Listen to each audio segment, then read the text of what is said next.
বন্ধুরা, তো আজকে চলে আসলাম আমি আবার একটা তোমাদের সঙ্গে পুজোর ব্লগ শেয়ার করবো বলে। তো এটা ছিল হচ্ছে আমার বাড়ি রান্না পুজোর একটা ব্লগ। তো দেখো, যেটা হচ্ছে কি আমাদের বাড়িতে রান্না পুজো মানে মা মনসার পুজো, এটা আমাদের এটা বছরের পুজো, প্রত্যেক বছর আমরা করে থাকি। তো তোমাদের সঙ্গে ভাবলাম একটু ছোট্ট করে শেয়ার করি।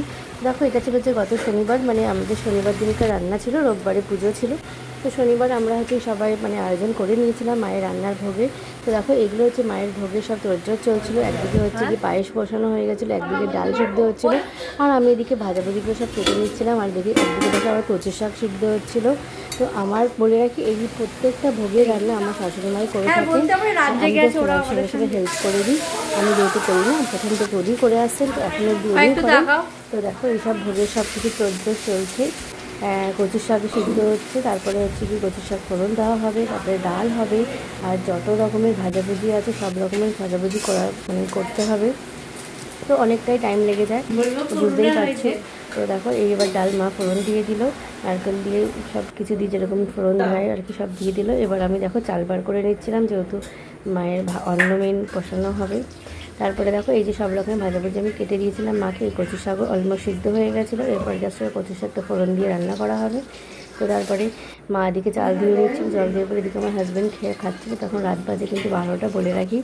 আর দেখো, আমাদের হচ্ছে রান্না করতে করতে ভোর 4টে কি 5টা বেজে যায়। এই যে দেখো, মা চালটা ছাড়াচ্ছে। হ্যাঁ, আমাদের এই পুজোতে চালটা চারটি মাস্ট থাকে, দিতেই হবে। তো আর আমি যেটা পারি না ছাড়াতে, সেজন্য মা সুন্দর করে আমাকে ছাড়িয়ে দিচ্ছিল, আমি পারি না বলে। এই যে ভাতও নেমে গেছিলো আমাদের, আর এই ভাজাভুজিগুলো আমি তখন করে নিচ্ছিলাম। তো এই করতে করতেই আমাদের সারা রাত কেটে যায়, ভোর 4টা বেজে যায় করতে করতে।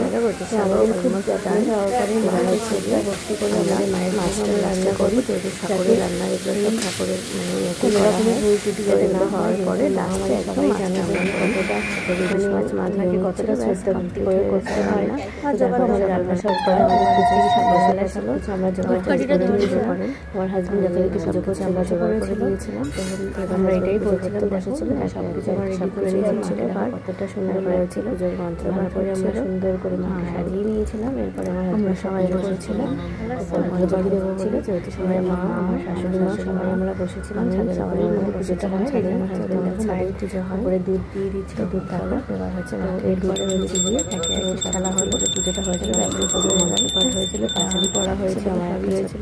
তারপরে দেখো, এই মা মায়ের ভোগগুলো আমার যারা ভোগ রান্না করেছিলাম সেগুলো সব নিবেদন করছিল আর কি, মানে পাশের মাঝে উপরে দিয়ে নিবেদন করে তারপরে ছিটিয়ে দিচ্ছে। তারপরে আমার পরে হাজব্যান্ড এসে মায়ের ভোগ প্রদান করে দেয়, করে পুজো আসার। এইভাবেই আমাদের পুজোটা প্রদান করা সম্পন্ন হয়। দেখো, মায়ের সামনে একটু মায়ের ভোগকে নিবেদন করছে, তারপরে এটা হচ্ছে মাছ আমাদের। তো তারপরে দেখো, এইভাবে প্রত্যেক বছর সম্পন্ন হয়। তো কেমন লাগলো আমার এই মিনি ব্লগটা আমাকে অবশ্যই কমেন্টে জানিয়ে।